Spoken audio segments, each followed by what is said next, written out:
From the rising of the sun to its going down, the Lord's name is to be praised. Let us open our hearts to his presence and listen for his voice in the stillness of this evening hour. Our evening sacrifice, God's Last Day Church, March 31st. Unwise leaders do not speak for God. Though with a scornful wonder we see her sore oppressed, by schisms rent asunder, by heresies distressed, yet saints their watch are keeping, their cry goes up, how long? And soon the night of weeping shall be the morn of song. Unwise leaders do not speak for God. And I heard another voice from heaven saying, Come out of her, my people, that ye be not partakers of her sins, and that ye receive not of her plagues. Revelation 18, verse 4. The voice from Battle Creek, which has been regarded as authority in counseling how the work should be done, is no longer the voice of God. It has been some years since I have considered the General Conference as the voice of God.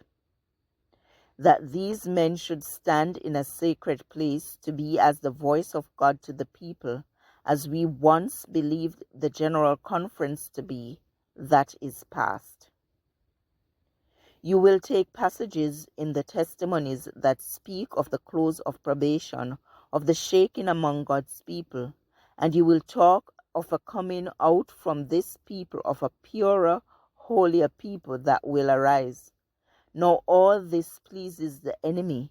Should many accept the views you advance and talk and act upon them, we would see one of the greatest fanatical excitements that has ever been witnessed among Seventh-day Adventists. This is what Satan wants.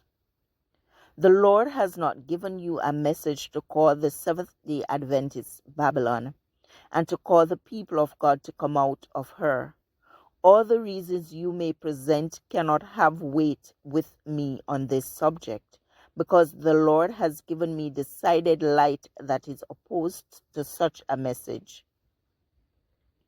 I know that the Lord loves his church. It is not to be disorganized or broken up into independent atoms. There is not the least consistency in this.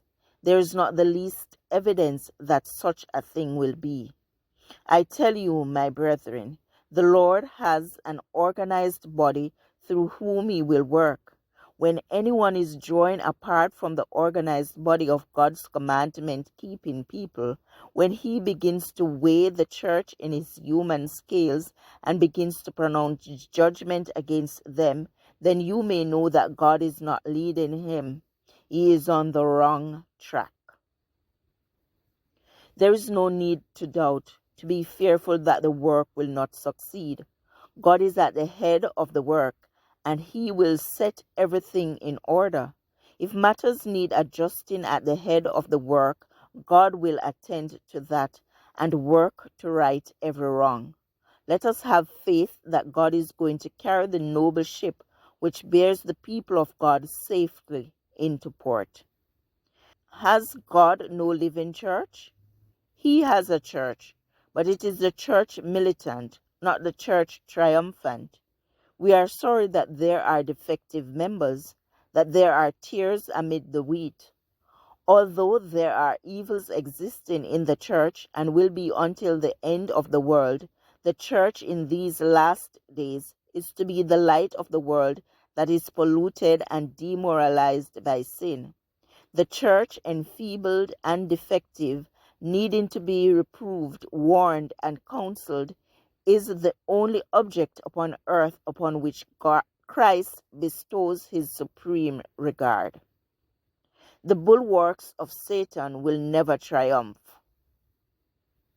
Victory will attend the third angel's message. As the captain of the Lord's host tore down the walls of Jericho, so will the Lord's commandment keeping people triumph, and all opposing elements will be defeated.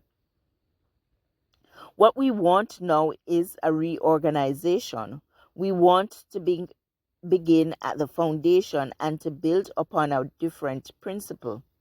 Here are men who are standing at the head of our various institutions, of the educational interests, and of the conferences in different localities and in different states. All these are to stand as representative men, to have a voice in molding and fashioning the plans that shall be carried out. There are to be more than one or two or three men to consider the whole vast field. The work is great, and there is no human mind that can plan for the work which needs to be done. Now I want to say, God has not put any kingly power in our ranks to control this or that branch of the work. The work has been greatly restricted by the efforts to control it in every line. There must be a renovation, a reorganization. A power and strength must be brought into the committees that are necessary. From Ellen White's opening address on April 2, 1901, to the General Conference session in Battle Creek.